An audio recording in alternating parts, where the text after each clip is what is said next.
Hey everybody, welcome into the back room. I'm Andy Ostroy. We have Dr. Fiona Hill with us today. We shall chat with her in just a little bit. But first, thanks for tuning in. We appreciate you listening.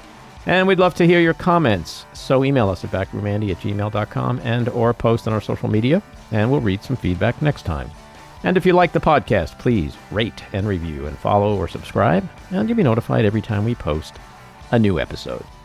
All right, it has been a busy mofo of a week. Let's start off with Hamas Force One. If we can get a 747 as a contribution to our Defense Department to use during a couple of years while they're building the other ones, I think that was a very nice gesture. Now, I could be a stupid person to say, oh, no, we don't want a free plane. We give free things out. We'll take one, too. And it helps us out. Because, again, we're talking about we have 40-year-old aircraft. The money we spend, the maintenance we spend on those planes to keep them tippy-top is astronomical. You wouldn't even believe it. So I think it's a great gesture from Qatar. I appreciate it very much. I would never be one to turn down that kind of an offer. I mean, I could be a stupid person and say, no, we don't want a free, very expensive airplane. But I thought it was a great gesture. I just love when he says aeroplane. I could be a stupid person. I was just thinking that. Why would he need to qualify? And it's not a gesture, for fuck's sake. It's a bribe. Let's call it what it is. It's a bribe. And I don't know if you guys know the answer to this, but tippy top, is that like a foreign policy term? I thought that's the name of a grocery chain or something. Tippy top. What did you say? I thought it was the name of a grocery chain. Tippy Tops. Or is it Tops? Tops. No, but isn't Tip Top a bread? Isn't Tip Top a bread? Tip Top. It is. I'm like my head is like back in the 60s right now. So is his. I could be a stupid person. No, sir, you are a stupid person.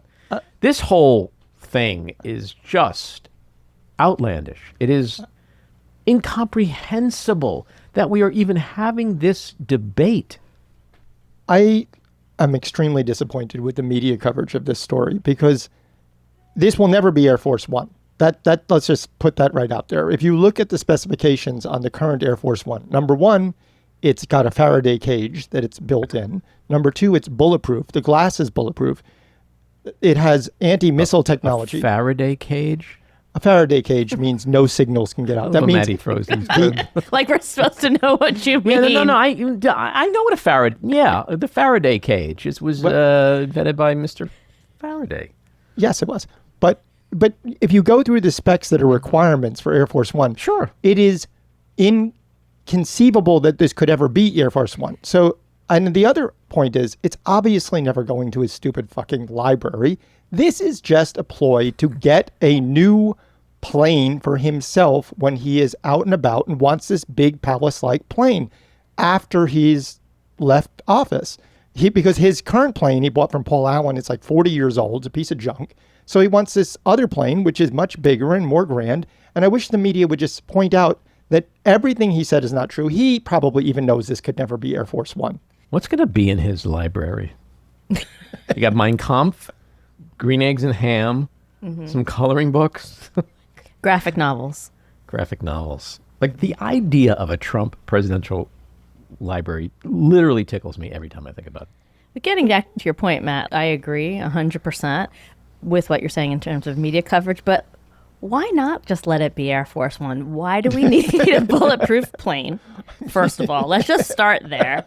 Bulletproof, you mean you're talking about for the current administration only? That is correct. Okay, just want to make it clear. Yeah, but to your point, I mean, some people on the high end are predicting that it's going to cost like upwards of $800 million to retrofit this. More than that, even. And make it secure. I mean, they're going to literally have to take it apart bit by bit. So this notion of it being free is ridiculous. Putting aside the insanity of all of this, even if you were going to put, which I've heard upwards of more than $1 billion and several years of labor, why the hell would you do that with a 13-year-old plane to begin with? It's insane on every level.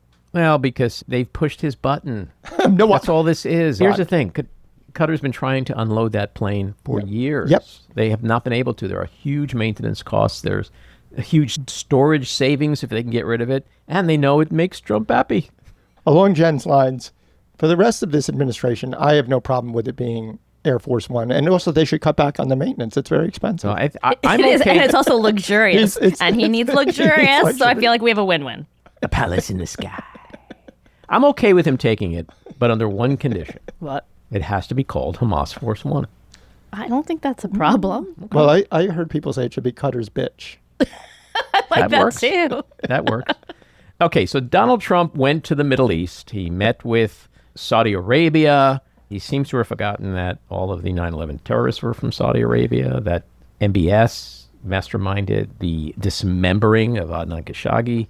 But he went over there and he's sitting with these people and he's, yucking it up. Like he's at Mar-a-Lago and it's just some old white dude who forked up $250,000 for a membership. It is astounding. And then he also on this trip, interestingly, and this gets to the bigger issue that I have as an American Jew who has been shocked by the level of support that was given to Donald Trump by my fellow Hebes back in November. The single issue Hebes, as I call them. Just think about the last week or two. Donald Trump has negotiated directly with terrorists, Hamas, responsible for the October 7th massacre. He wants to take a plane from the state sponsor of this terrorist organization, right? He's cut Israel out of the Iran negotiation process. He's got arms deals with the United Arab Emirates and Qatar, or Qatar, still not sure. I love when things have two names. It's like, can we pick one? Can we call it Qatar? Or, I'm going to digress here for a second. I wrote a limerick the other day. Oh, no. I'm going to try to do this in the voice of Trump because it's better, but we all know I can't do Trump. But oh, I love my new plane from Qatar. So silky and smooth like butter. Now it's giving folks pause. Damn emoluments clause. But it still makes my heart go a-flutter. And for these arms deals, he's not only taken this bribe from Qatar, but the UAE is investing $2 billion into Trump's cryptocurrency scam. They're literally paying him directly. We are buying the U.S. presidency. And to top it off, he did not meet with Israel or Bibi on this trip, which says a lot. So I say to my fellow Hebes out there, is this what you voted for? Is this the pro-Israel, pro-Jew president? I don't think so. He's pissed off Israel. He's pissed off Netanyahu. That bromance is soured. And he's pissed off American Jews who I've spoken with about this. I haven't seen a difference in the Jews who felt this as a one issue versus the MAGA people who still feel he's doing a good job, at least from what I've heard. Oh, the Jews are upset, Jen. Well, the as long Jews, as... trust me, I have a direct access to the Jews. As long as you know. I have a hotline phone. I pick it up. I call the Jews. And the Jews are upset. Okay. We know the expression follow the money. And the reality is Netanyahu doesn't have the money. And Saudi Arabia, UAE, all these others have more money. Trump is all about transaction. Bibi isn't giving him the money. And does he have a plane he's giving him? I don't think so. That's a good point, Matt. It's all about Trump. It's not even all about transaction. It's all about Trump. And this should be a warning to anyone who has pledged loyalty to this guy that he does not give loyalty back. He does not care about you. He cares about whoever strokes his ego last. He doesn't care about American Jews. He doesn't give a fuck about Israel. Okay? And this demonstrates that. I mean, many people working for him are vehement anti-Semites. It's been documented numerous times. Yeah. So, I mean, the idea that he's a friend of the Jews is obviously... he is no friend of the Jews. All right, let's get to everybody's favorite subject. Especially you, Maddie. Yes. I can see your eyes sparkling already. Mm-hmm. RFK Jr. Oh, yes. Let's play this clip. Mr. Secretary, I'm over here. I've been sitting through this hearing all day today and have noted that you've been unable, in most instances, to answer any specific questions relating to your agency. Because I haven't been given time. Well, no, you have been given time. But the point of the matter is you've been unable to answer specific questions. Sir, you are the wrong person for this job. Can you name, sir, which office the Safe to Sleep campaign operates out of? Which campaign? Well, that's the one that the senator just asked you about 2 minutes ago that prevents babies from dying in their sleep. A 30-year program inside your agency. You would agree that it's important. I think it's part of HRSA. Or ACF. It's ACF. No, actually, it's in Health and Human Services. Yeah. And I think, and again, no, they're all within Health and Human Services, but the subdivision is ACF. No, actually, the name of the Protection of Children and Families. No, let me tell you what it is. The National Institute of Child Health and Human Development. This is actually the one that your aunt, Eunice Kennedy Shriver, is the person who it's named after. And you've noted just a moment ago, the senator reminded you that although this is a very important agency, prevents babies from dying, this is the same one you fired every single person in this office as of April the 1st. That was Senator Angela Alsobrooks from Maryland. And man, this was not a good week for Bobby the K. He was at a House hearing, a Senate hearing, and he was grilled, and it was not a good look. The House Committee on Appropriations hearing, he was asked if he would get his kids vaccinated for measles, and he said he would. And then he infamously said, nobody should take medical advice from me, which I find interesting. That the Secretary of Health and Human Services, which under that umbrella is the CDC, the FDA, which last time I checked, they're in the business of actually giving us advice. The man who heads that says, don't take medical advice. He also said, my opinions about vaccines are irrelevant. That's a quote. Think about that. This is a man who literally has spent the last 25 years or so giving highly controversial opinions about vaccines. And it was just a disaster for him. The optics were awful. People are talking about how if Trump saw that, it probably didn't go down well. Because Trump is all about TV. That's why he's got like 25 Fox people in his organization, right? So he sees somebody who's on TV who not only looks and sounds awful, maybe that person's not going to be around very long. I think you're more optimistic than I am about him being fired. I don't think that'll happen, but I do think it's beyond... Wait. To Donald Trump, there's only one thing better than hiring a Kennedy, and that is... Firing a Kennedy? Firing a Kennedy. But not going to Mark my words. The idea that he doesn't give medical advice. He's written book after book talking about how vaccines cause autism. He's talked about radiation from phones. Every time he opens his mouth, he's giving medical advice. So that's insane. So here's another crazy thing that Mr. Brainworm, dead bear cub in Central Park did. He literally swam up Schitt's Creek. He took off his clothes. No, I think actually he had his jeans on. Yes. He gets into D.C.'s Rock Creek Park, which the National Park Service warns is contaminated with, quote, high bacteria levels. Okay. He went with his grandchildren and he put his grandchildren in Schitt's Creek. So neither he nor Trump care about children. They don't care about their health. They don't care about their death. They don't really care. And like you said, it's literally poop. This is combined sewage overflow that goes into the stream. By the way, Bobby is my new PCP on my insurance plan. So I'm taking my medical advice. You just need a bottle of cod liver oil and you're fine. Got a little hotline set up. Bobby, I'm feeling a little achy. What should I do?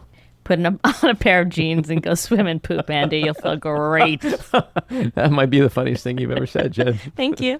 All right, let's get to our winners and losers. My winner, voters in Omaha, Nebraska, who dramatically rejected Trumpism by electing Democrat John Ewing, Omaha's first black mayor. Republicans won this race by 30 points 4 years ago. My loser, segregation in schools is roaring back in Louisiana and southern states with support from the Trump administration. My winner is actually Amy Coney Barrett, because we can see from yesterday's oral arguments in the birthright citizenship / nationwide injunction case that she is forming a gender-based alliance on the court. We see the 4 women siding on the side of sanity in each of these cases. My loser, Walmart, has just announced that it will be raising prices on numerous items due to Trump's tariffs. My winner, AOC, who during a hearing on Medicaid spending cuts, and after being chided by her Republican colleagues for speaking to the cameras instead of them, looked into the camera, smiled, waved, and said, "Hi, I'm speaking to you because I work for you, and I don't yield to disrespectful men. My loser, DNI Tulsi Gabbard, who fired 2 career officials leading the National Intelligence Council for telling the truth, which contradicts Trump's Venezuelan gang claims that are the central arguments for his invoking of the Alien Enemies Act. And that gets us to the weekly rant.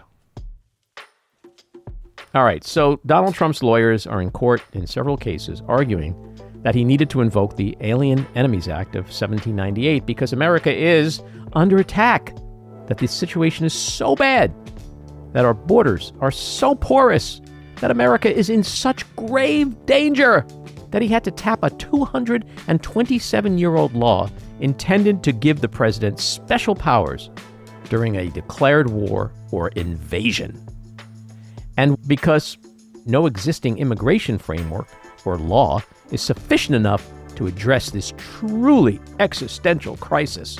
Yet, Donald Trump has also been out there repeatedly bragging that illegal border crossings are, quote, down 99.9999%, and that, quote, only 3 people got in the last 2 months because his policies are so successful, because he's so successful.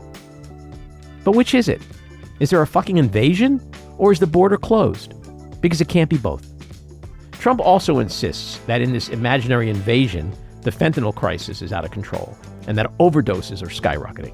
Therefore, not only are his draconian immigration policies designed to combat the opioid crisis, but it's also been a key justification for his moronic, unnecessary, and totally unprovoked tariffs and trade wars, which damn near destroyed the global economy and the stock and bond markets.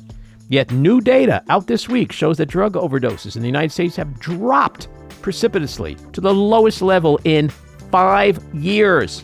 More importantly, this incredible progress, which has been achieved during the Biden administration, is now at great risk of being reversed because of Trump and Doge's massive spending cuts. So here's the ultimate problem. Trump, his congressional sycophants, and the MAGA media ecosystem vomit out endless red meat bullshit to a very hungry audience. They lie and gaslight indiscriminately, and the propaganda is unrelenting. But the facts don't lie. Truth and reality matter. And the truth and reality is that there is no invasion at the southern border, and that drug overdoses are at record lows, and that Donald Trump is just manufacturing these crises to further his own selfish, un-American, autocratic wet dreams. All right, let's get to Dr. Fiona Hill. Dr. Fiona Hill CMG is a senior fellow in the Center on the United States and Europe at the Brookings Institution and Chancellor of Durham University. She served as Deputy Assistant to the President and Senior Director for European and Russian Affairs on the U.S. National Security Council from 2017 to 2019, as well as National Intelligence Officer for Russia and Eurasia at the U.S. National Intelligence Council from 2006 to 2009. Dr. Hill has researched and published extensively on issues relating to Russia, the Caucasus, regional conflicts, and strategic issues, as well as the link between deindustrialization and political populism. She is the author of the bestselling memoir, There Is Nothing for You Here, Finding Opportunity in the 21st Century, and co-author of Mr. Putin, Operative in the Kremlin. In December 2023, she was recognized by the United Kingdom as a companion of the Order of St. Michael and St. George for services to international relations, and in July 2024, she was appointed by Prime Minister Keir Starmer to be an external reviewer for a strategic defense review for the Ministry of Defense of the United Kingdom. Fiona, welcome into the back room.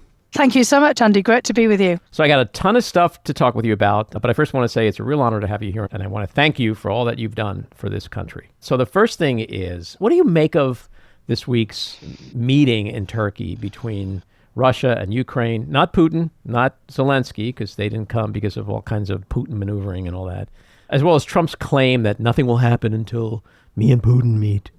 It just seems so high schoolish. I mean, there's an actual quote from Trump that's like, he was going to go and then he's not going to go, but he's not going to go if I don't go. And it's like, my God, it's like eavesdropping on my daughter's room when she was like 15. Yeah. Look, everything does have a middle school quality, unfortunately. And look, Putin himself is the master of middle school too. If you read things about Putin's own biography, including a kind of pseudo autobiography called In the First Person that was produced when he was just starting out to be Russian president, it's all filled with stories about how he's the brawling little hooligan, out in the courtyards of Leningrad, later St. Petersburg, the hard scrabble life, beating the crap out of people, getting, kind of into standoffs on a frequent basis. And in a way, the fact that he's harking back to that period when he's 14, 15, or even, younger, just tells you everything you need to know. And, honestly, I mean, President Trump behaves and obviously speaks in a similar fashion.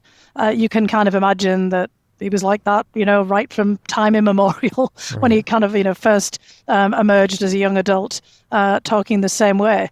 And look, Zelensky, for his part, I think is at this point has seen it all. He's been to the fourth year of a devastating war on the territory of his country.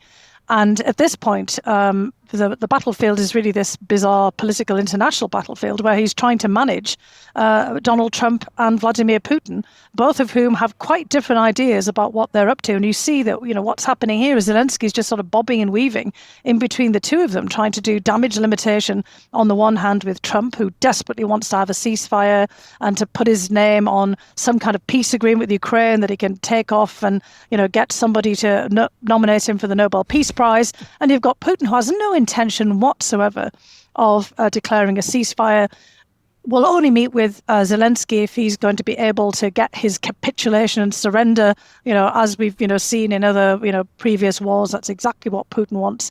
But Putin also has to manage Trump and Trump's expectations, because Putin wants to have his own meetings with Trump and reset that relationship with the United States and just basically, act as if nothing is really happening on the ground in Ukraine and just move on with, whatever else it wants to do on the international stage. And Trump and Putin are actually in the same kind of place. They don't want to deal with Ukraine. I mean, on the one hand, Trump wants to get rid of it. On the other hand, Putin wants to, basically swallow it all, but he doesn't want to kind of have to do that on the basis of a deal with Zelensky. He just wants to, have it handed to him on a platter. So this is just yet another spectacle that all of us are having to kind of watch and actually try to say something sensible about when, really it's anything. But this is about people's egos on the line here, as well as about big consequential issues of geopolitics. So Trump was in the Middle East this week. I mean, we could talk for an hour just about this trip alone and all the wacky stuff that happened. But I want to ask you about your thoughts on Hamas Force One, the $400 million 747, which they've offered as a quote-unquote gift. It's really a bribe from Qatar, which is an accused state sponsor of terrorism. It's so unfathomable that we're even debating this issue, but I guess that's where we are in this country right now. Well, I think, it's all been made very clear and was very clear, frankly, the first go around with Trump, for anybody who was really looking, that, he's quite willing to make a deal with anybody. And particularly if there's a grand bargain for him and, his family, or for interests that he puts a particular stress on. And he doesn't really kind of make these kind of moral distinctions. For him, everything's equal. Everything's morally equivalent. And an enemy one day can be, best friend the next day. Look at North Korea and the way that he interacted with Kim Jong-un. One minute he was calling him Little Rocket Man. The next he was basically declaring love and affection based on an exchange of letters. I mean, again, this is also like a medieval court. If you look back, into history, there was always envoys bringing the letters of the sovereign to the other sovereign, or exchanging portraits. Putin sent Trump a portrait, saying prayers for them in their churches or their temples, or wherever their house of worship would be. Putin's also had basically prayers said for Trump, and I wouldn't be surprised if he's been on the list of Friday prayers in the Middle East as well, and people are telling him that. I mean, this is basically Trump acting like a sovereign and wanting to be treated like a sovereign. And he's also said himself, we have no permanent enemies, and we also have certainly no permanent allies and friends. And if my allies and friends aren't treating me as such, he's looking at you, Europe, then, I'm not going to, play the game with you. I mean, who's been offering him a refitted 747 from Europe? Nobody. So, of course, right. He's, basically switching. Send me a plane. You'll be my friend, too. No, I mean, it's very easy to make fun of all of this, but frankly, I mean, for Trump, I mean, he's just showing us who he is. Yeah. And he's been like this, first time around as well. The interesting thing is that if you just analyze who his friends are, who he considers his friends, they're all strongmen. They're all autocrats. Orban, Erdogan, Xi, Kim, Putin. Like, there's no democratic-minded Western leader who he talks about so reverentially the same as he does strongmen. Yeah, it's also the same in cultural figures. I mean, I was thinking about this, the other day, which I'm sure from your perspective, the Hollywood debacle and tariffs on foreign films, and the fact that he got this idea from John Voight, who, first time around in the Trump administration was often frequenting the White House, and Sylvester Stallone, as well, and we've got Mel Gibson. I mean, what's common among all of these characters? I mean, John Voight's had a quite mixed career, playing some pretty interesting roles, but also known for kind of more of a swagger and a kind of, kind of a larger-than-life character. Mel Gibson and Sylvester Stallone, best known for, pretty much the leading man strongman roles, especially Sylvester Stallone. I mean, everybody fits into a pattern.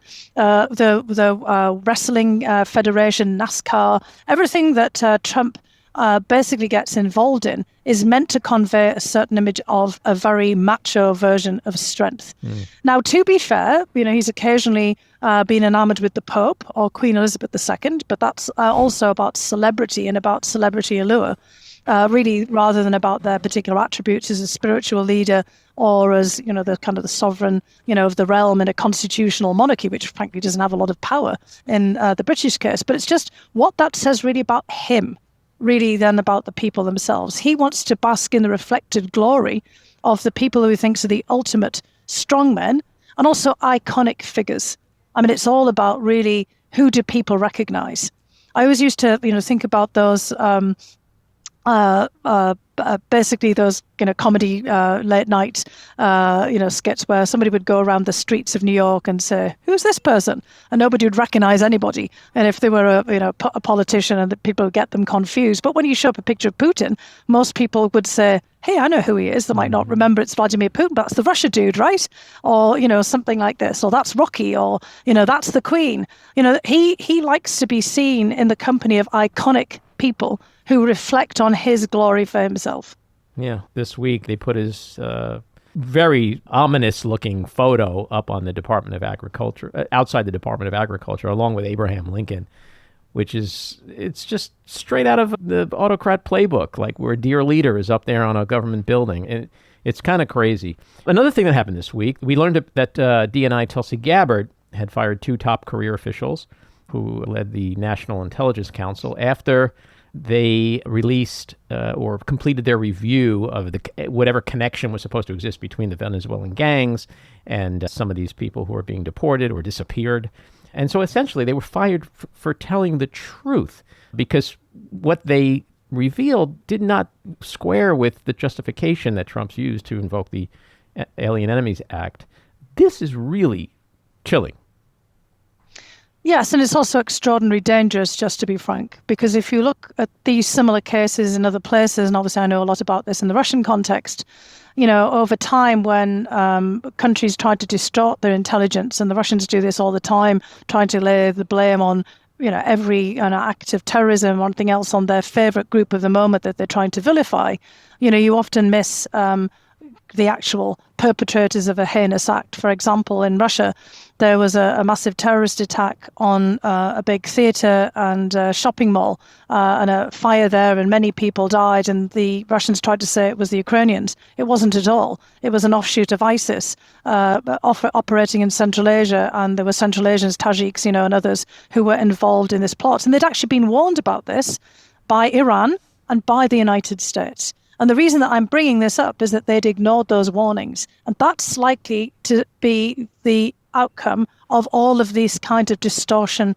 of analysis and of intelligence, and of also kind of shutting people up who are bringing, unwelcome news to you, or the, basically the unfortunate truth of the facts. And DNI itself, the Director of National Intelligence that Tulsi Gabbard now heads, was set up after 9/11. Precisely as a result of the investigations and studies over what went wrong at 9/11? Why did people not join the dots of various intelligence that was already basically prefiguring a plot and, in fact, the 9/11 attacks? And so, again, there's a horrible irony in all of this, that the very body that was set up to try to join dots, seek out the truth, is now being undercut in this way when they're being presented with information and intelligence that they absolutely don't like. And the same thing with Iraq.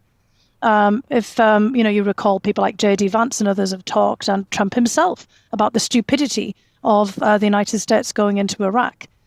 And that was precisely because of pressure being put on the intelligence community to basically distort the intelligence, or to look only for intelligence that fit with a certain pattern. The same thing happened in the United Kingdom around this. It was known as the dodgy dossier, for example, about when all of the intelligence seemed to point to Iraq and Saddam Hussein having weapons of mass destruction. And actually, there was a lot of intelligence and evidence showing that he didn't, which was actually the truth. And those who actually kept putting their hands up and saying, look, sorry, no, there's no evidence of this, were silenced. I mean, they weren't necessarily fired, but they were pushed back into the background. And again, after that episode, throughout the 2000s at the DNI, they did a whole review of this to try to make sure that this wouldn't happen again. So here we are. It's happening again, and we're likely to end up in a very dark spot as a result of this. I remember listening to George Bush literally saying we know the weapons of mass destruction existed because we can't find them now. Yeah, and I remember thinking, that's also... Yeah, Putin does things like that. There's got to be sleeper agents out there. We just haven't found them yet. Or it must have been the Ukrainians. We just haven't found the evidence yet. And now we've got basically the evidence, suggesting that one of the policies is based on fabrication at worst, and at best on, erroneous information. Well, you're right about this being dangerous, what Gabbard did, because it's dangerous on two levels. It says to our allies abroad, you can't trust us. You can't trust our intelligence community. You can't trust any data or information that comes out of our government. And it says to people just at home who might see a press conference where something major is going to be announced, and we cannot trust our government. There's no more spin. Politicians used to spin. Now they lie and gaslight. So it's like we are living in a country that governmentally has a propaganda campaign. Like other enemies. Absolutely. Well, I mean, we're no different now from anyone else at all. And That's we've right. also got rid of all of the entities, or certainly the government-funded entities, that were basically trying to counteract disinformation, because, frankly, our government's in the business of perpetrating and promoting disinformation. And if you look at the White House website now, it's been turned into a collection of memes where everything is Trump as the king to, him as the Pope and all kinds of other guises. And, we're also seeing an attack, by the government on institutes of higher education that have also carried out research into these issues. Stanford, quite some time ago, one of their labs that was looking at disinformation was closed down under political pressure. So, yeah, we're in another space entirely now. And that trust, both domestically and internationally, is going to be really hard to bring back again. We are not the leaders of the free world. And I came back from Europe a week ago where all I heard was just an incredible negativity about the United States. I didn't really hear anything positive, and people, were basically engaging on the basis of the United States now as more of an adversary than an ally, which is really disturbing, because I don't think it's good for any of us, certainly not for the United States, but also for Europe and other, long-term allies, Japan, South Korea, etc., Australia, New Zealand, and obviously Canada and all the others who are feeling that they're on the pointy edge of a spear right now, to have this complete rupture, because those relationships have been the pillar of the international system and our own domestic prosperity for the last 80 years. So this is not a good time. So who is the leader of the free world now? Is it a country like Canada or Germany or the UK? Or is it the European Union? Who has replaced us in that regard? Nobody yet. I mean, we're in one of those major system-changing moments, and maybe nobody will. If we think about in history, back into antiquity, at the fall of the Roman Empire, when it also went into its hubristic phase and had a whole series of pretty crazy emperors. And there was the end of, Pax Romanica, Pax Augustus, one of the kind of the great emperors of the time. The whole of the former Roman Empire fell into disarray. Later on, whenever you see these kind of big system changes, you usually get some kind of period of upheaval and chaos. So, I think that's kind of where we are at the moment. However, I think there is scope and potential for others to step in. And they don't necessarily have to be, the major players you would think of. In terms of values or in terms of some kind of moral leadership, we've got a new pope who happens to be American, but has spent an enormous amount of time in Peru. And, is kind of seen as people as potentially somebody who could be a bridge between peoples and certainly across faiths. I think that's going to be interesting. Let's see, how the new pope basically positions himself. Certainly, we could do with a bit of moral leadership at the moment. And, then we also have other countries where they've got a lot more stability. They may be smaller. I'm thinking of the Scandinavian countries, for example, who are always very strong on showing moral leadership. But there are other countries around the world who could very easily pick up the mantle that the United States has dropped in terms of, trying to think about how they could reconstitute some kind of international system. There's still a great desire for some kind of multilateral or multinational institutional arrangements on specific issues, including the climate change issues and, how to address them, international justice, fairness, et cetera, et cetera. Maybe this is wishful thinking on my part, but with regard to the Pope, it feels to me like the Vatican looked into the future, the next 2-3 years. And that's partly why they chose this particular Pope. Yeah, I have the same wishful thinking. Certainly when you read about his biography, his background, and the fact that he's on the younger side. He's 69, which suggests that he could have a good run at this. Popes tend to be elderly because it's kind of the wisdom of age and also all the connections and networks that they've built up within the church. But he schooled J.D. Vance on Twitter. That was, that was amazing. And as ever, there'll be complexities about this, and people won't feel happy with everything that he might stand for and everything that he might say. But he's already, come out of the box, so to speak, or already out onto the balcony, and come up with some strong words about peace and about outreach to the poor, and he's obviously mirrored a lot of that in his own personal life.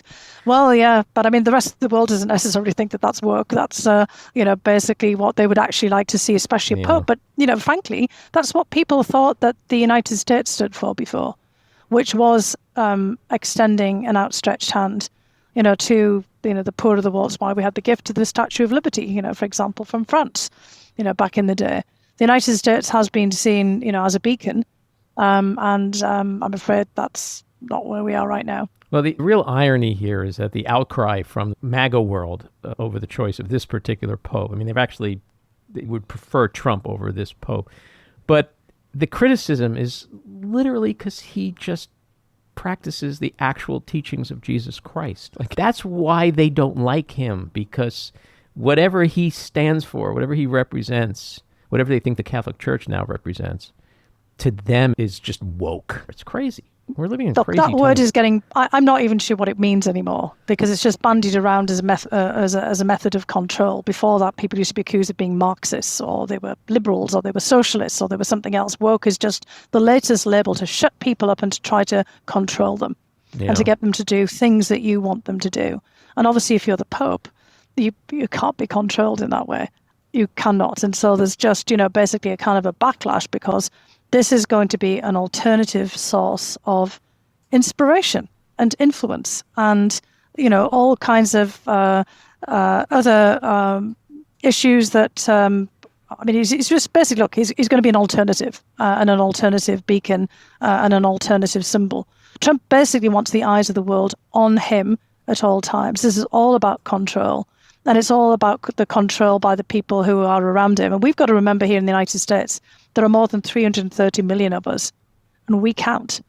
And, nobody came here to the United States, back in the day, or basically fought in the American Revolution or in the wars of independence, for a whole 250 years to go back to having a king or a tyrant. And I mean, that's going to be the irony of the 250th anniversary next year, is that we've gone from, one king to a self-styled king, and the whole idea that nobody else counts and nobody else has any particular rights. I mean, just this week, it was kind of quite interesting. Harvard discovered that they'd had a copy of the Magna Carta, an original of the Magna Carta, somebody bought for $27, back in the 1940s, that had been sitting around in their law library, and everyone thought it was just a copy and they ignored it. And then they've just kind of discovered that it was actually one of the multiple copies of the Magna Carta that were made for all of the various barons and subjects of, King Edward I, to reaffirm the rights of those other, barons vis-a-vis the king, and to reduce the powers of the sovereign. And I mean, we're going to probably end up having to do another Magna Carta ourselves because or equivalent, because we're seeing the Constitution under attack on every, single front. And there's somebody who's a naturalized citizen who has actually read the Constitution. I carried a little copy of it around in my bag that I was given as, one of my gifts when it was kind of welcome to the country and, passing my citizenship test. I mean, this means a lot. I mean, most of us, that's what if we serve in government, we're taking note of the Constitution. Nobody thought that they were basically signing on, to basically worship a king or to be a courtier. It'll be a big, beautiful Magna Carta for sure. But this one seems to be quite big, actually. Have a look at it, but we'll need a very big one. So how would you characterize the current relationship between the United States and Russia? It's hyper-personalized. It's not a relationship between the US and Russia at all. It's just basically whatever's going on between Putin and Trump, which you actually put your finger on when we first started, because Trump wants to meet Putin, and Putin's quite keen on meeting Trump as long as he can manage the meeting. I think, Putin is a bit nervous about Trump because Trump is very unpredictable. Putin is the kind of person who's predictable in his unpredictability, but Trump is just genuinely unpredictable. I mean, he can go one way and then he can go another. I mean, it's usually, again, based on his reaction to the person that he's meeting with. And in this case, again, he would not want to be humiliated by Putin. He wouldn't want to humiliate Putin. He wants to just bask in the glory of the meeting.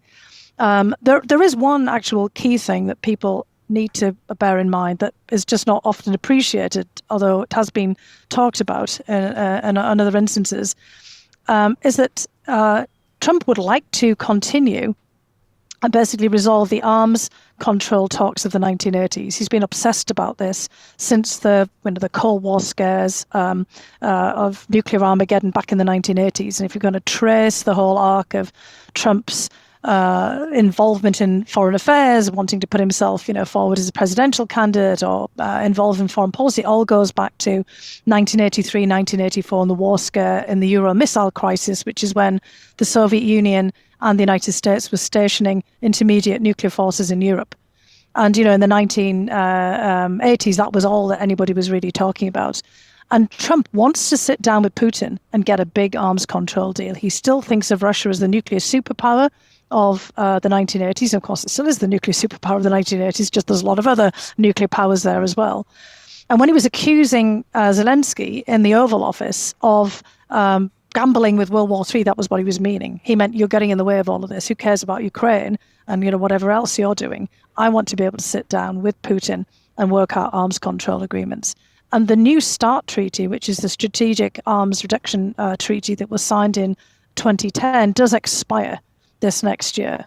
And so, Trump does have to negotiate something if we want to have still some arms limitation and arms deals with Russia. And he's really hell-bent on making that happen and to get praise for it as well. That's, what he was wanted all the way along, as well as all the deals and all the other things that he talks about. But that's actually an important thing to bear in mind. It's so interesting what you just said about the 80s, because you can apply that to everything about Donald Trump, whether it's politically, culturally, socially, with music. Russia, anything. He is the village people. It just right. It might be 70s, but he just stopped. 70s. Everything stopped for him, like around 1986. Like there's been no emotional growth or any kind of personal growth, or how he views the world or anything in it beyond like that period. It's really fascinating in a way. It is really fascinating. I think actually there's something in that for a lot of people. My dad, for example, his music seemed to have got stuck somewhere in the 50s. He didn't even make it to the Beatles. I couldn't understand why. And I said, why did you never listen to the Beatles? And he said, well, I got married and had you. And I was like, oh, Thanks, Dad. Oh, so I don't know what Donald Trump's excuse is. But you're absolutely right. I mean, people do get kind of stuck in certain phases in their life. That was the kind of the period that he's taking off as an international celebrity, not just a domestic celebrity. He goes to Moscow in that kind of period. He makes his first presidential bid, with Roger Stone running his campaign. Everything seems to kind of revolve about the 1980s. His political views about the rise of Asia, in that case it was Japan, the rise of Europe and ripping, the United States off. He starts talking about how his allies are ripping him off or ripping the US off. Not him, obviously, that period, but the US off.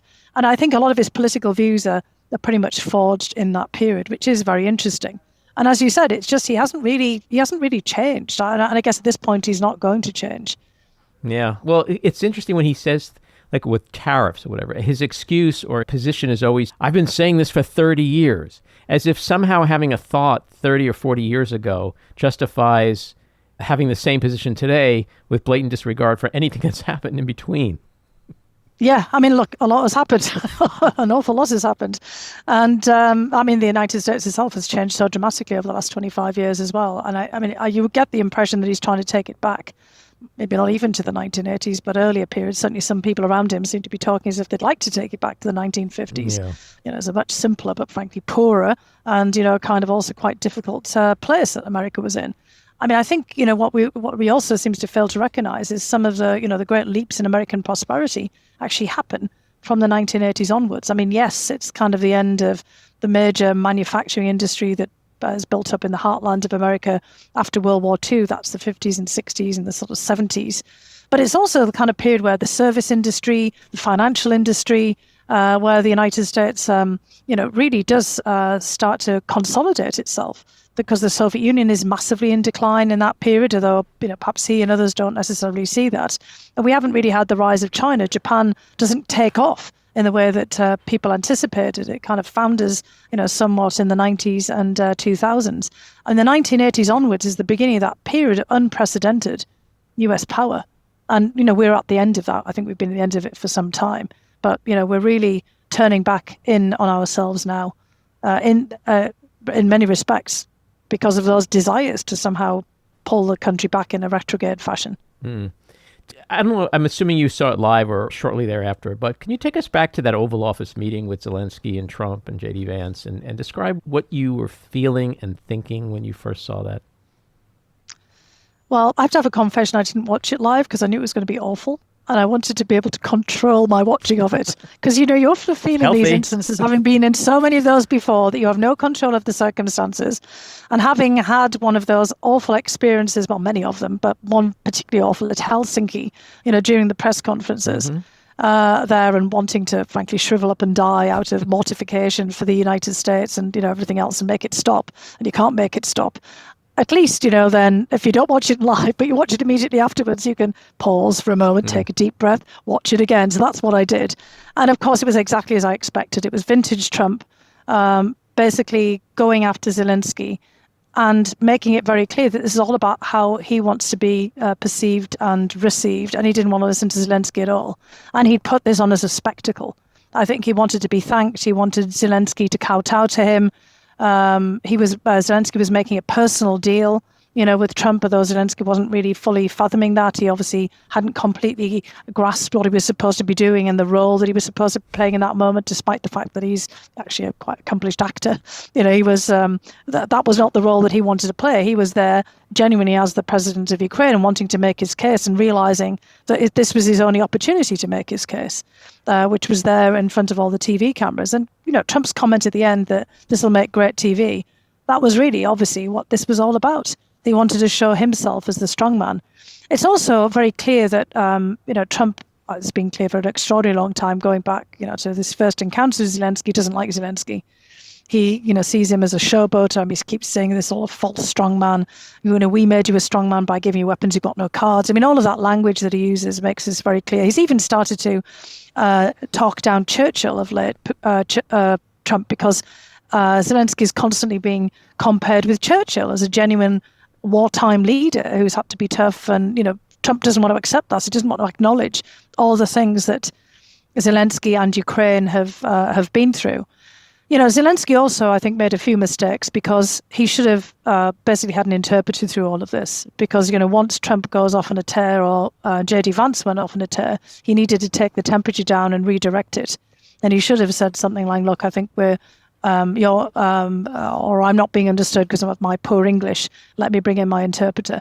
And that would have, shifted the direction of the discussion. I've seen people do that before. Angela Merkel, the Chancellor of Germany, speaks perfectly good English, for example, would do that when it all went in a direction she didn't want it to basically, bring it back to centre. A bit tough if you actually speak English as your first language. It's hard to do that, but, it's basically you just got to do anything to, put this back on track.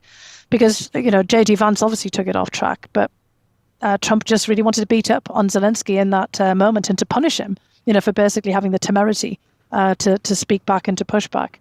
And again, another, very telling moment was when Trump practically thumps his chest after Zelensky makes a comment about, well, look, we've had all these agreements with previous presidents, your presidents. And Trump said, not my presidents, nothing to do with me, they're idiots. Nobody respected them, they're all useless, what he always says. People only respect me. And that gets back to, what you said before about Putin, what's going on here. Trump really believes that other strong men respect him for what he is, for being a strong man. And that everything is really about shows of respect and or deference, if you're a lesser mortal, which he clearly thinks Zelensky is.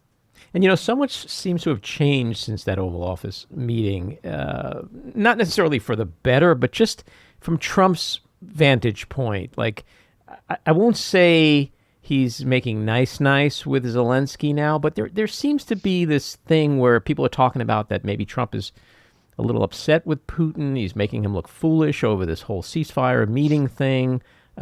So he was like warming back up to Zelensky in Ukraine, whatever. Do you feel like there's something happening where Trump might be thinking that Putin isn't the friend that he has thought for years that Putin is? I think it'll be very hard for him to actually accept that that's the case. But I think he might be, basically thinking, well, this is a bit harder than he thought. Maybe, there's kind of a bit more going on. Like it's not going to be ended in day one. It's not, 24 hours, 100 days by Easter. I mean, that's already long past. And he'll be looking for all kinds of excuses that don't reflect on him or on, that relationship that he thinks that he has. His propensity will always be to blame Ukraine and to blame Zelensky if he can, or others. He's been frustrated with Europe and Europeans, writ large, for basically trying to shape things. All of them are just trying to do damage limitation because, frankly, Ukraine was not losing the war. I mean, Ukraine wants to end the war, absolutely. I mean, who wants to be slaughtered in this horrific military operation? I mean, this is the largest military operation in Europe since World War II. And the Ukrainians, I mean, we don't know the full extent of their casualties, but we know there are millions of refugees, and we can ascertain that there's pretty high rates of casualties. But Russia is approaching 1 million casualties. By that, it doesn't mean just people killed, but people grievously wounded, sufficient to be taken out of the battlefield. So, I mean, this is, unfathomable unless you realize, of course, that this is the price that Putin is willing to pay. He doesn't care. He has other things there. And I think that, Trump maybe has started to realize that Putin doesn't, respond to the kinds of things that he thinks he would. Because when he said this senseless war, Vladimir, stop killing the Ukrainians, he wants to kill the Ukrainians, stop this slaughter. He doesn't care about the slaughter. So, I mean, these kinds of things I think are starting to sink in. And then the other thing is he was looking for a pretty quick foreign policy victory. He's looking for something that he can be praised for. The ceasefire in basically Gaza broke down, really horrifically. He's trying to take credit for India, Pakistan, and obviously the US did play an important role there, but that's probably, not sufficient because they were probably themselves also looking for a way out, and others, were working there.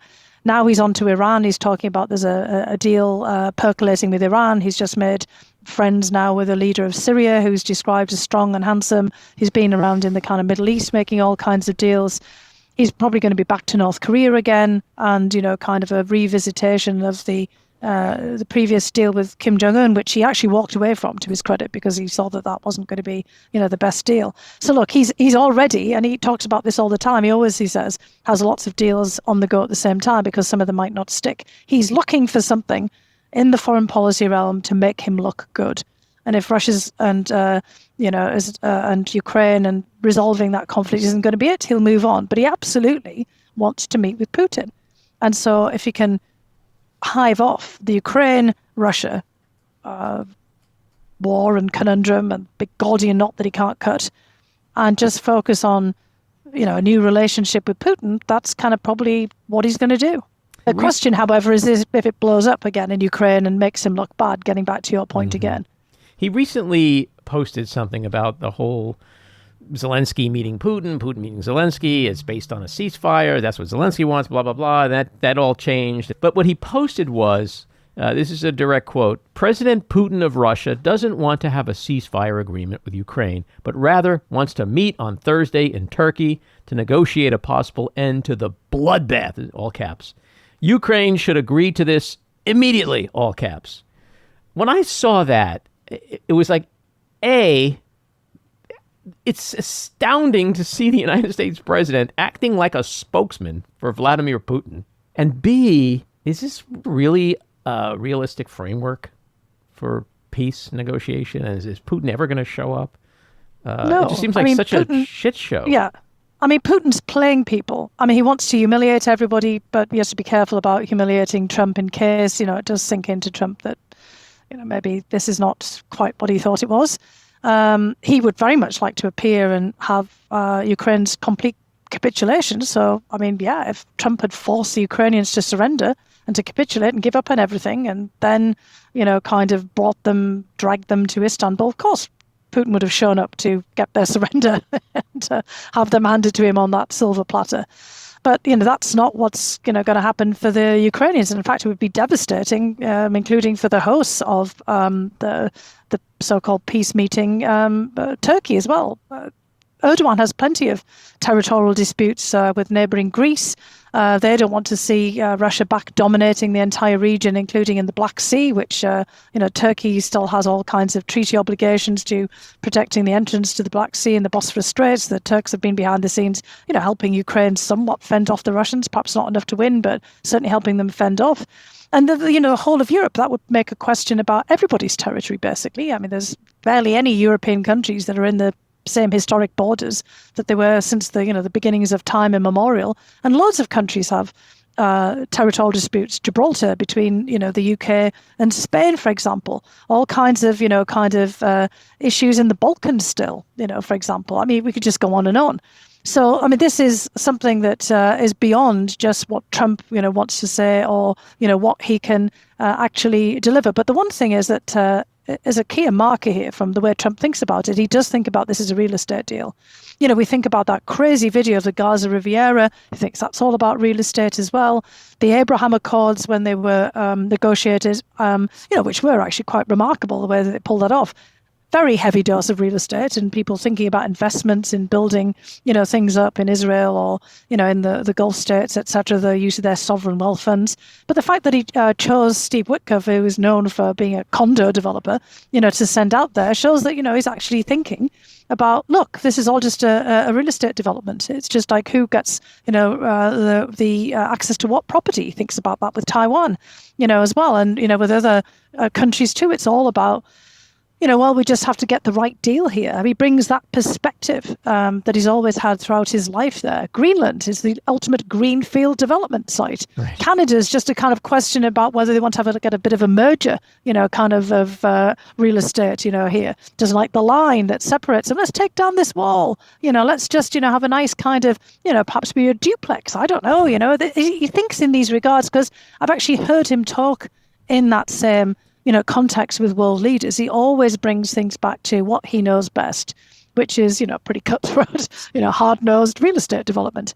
This might be a tough question for you to answer, but for example, when I watched him with MBS this week in Saudi Arabia, I always wonder when he's with a foreign leader, whether it's Keir Starmer or anyone he brings in the Oval Office, I get in their head and I hear them saying, oh my God, he is so stupid. Like, how could it not be? I mean, they try to placate him and they throw him his props and all that, but how could they not be listening to him and not be going, thank God I do not live in the United States?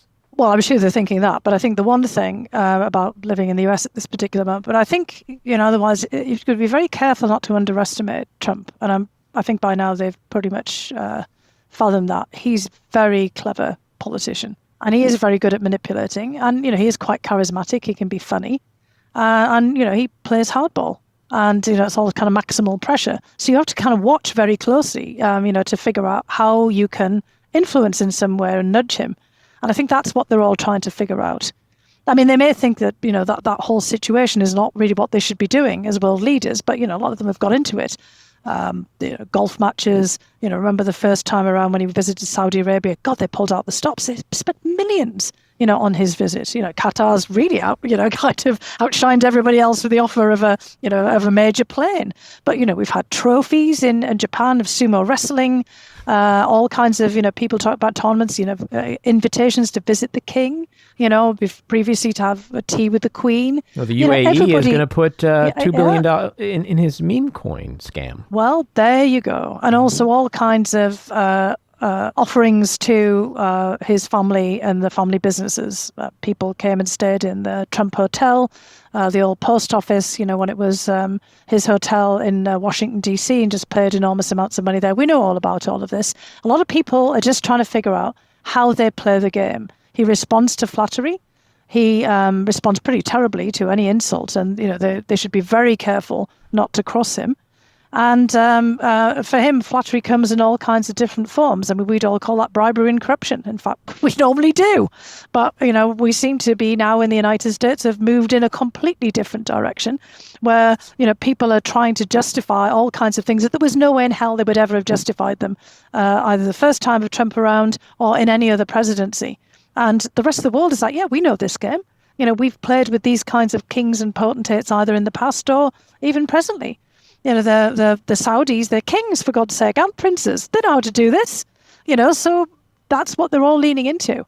And, I don't think that they make that kind of judgments about, is this, silly or not? I mean, other European countries thinking, oh my God, do we really have to do this? How do we manage this? And how do we, maintain our own dignity and self-respect and our principles and values and not stray into this kind of territory? And for Putin, this is old hat as well. I mean, this is the world in which he's operated for his whole adult and professional life. It's the world of, compromise and bribery and exploitation and extortion and blackmail and working with people, as he always puts it. That's what he's very good at. How do you turn somebody into an asset? How do you get the kinds of things that you want without them perhaps even knowing about it? And so that's what everyone's leaning into, because ultimately they're thinking about how do we either save ourselves from this awful mess and all the kind of the knock-on effects from tariffs and all the things that could happen to us in our national security if you're an ally, of the United States. You've depended on the US for far too long, honestly. I mean, they should have been thinking about this a long time before. But for others who just don't really care about these things, they're kind of, right, what can I get out of this? And, here is Trump going around making all kinds of deals. We're now going to have big AI centers in the Middle East. This is a bonanza. And, they like this version of the United States. They really do. Yeah, well, it's all at the expense of our allies. We are truly living in the twilight zone. But Fiona, I love this conversation. Please come back and talk with us again. Thank you so much, Andy. Thanks for having me. All righty. Take care. This episode of The Back Room was edited and produced by me, Andy Ostroy. It was co-edited and co-produced by Maddie Rosenberg and co-produced by Jen Hammoud. Our theme song was composed by Andrew Hollander, and our logo was designed by Cricket Langell. And special thanks to Patricia Wind. Please take a moment to rate and review the podcast, and also follow or subscribe. Until next time, keep your eyes on Washington, Hollywood, and your own backyards, and have a great week.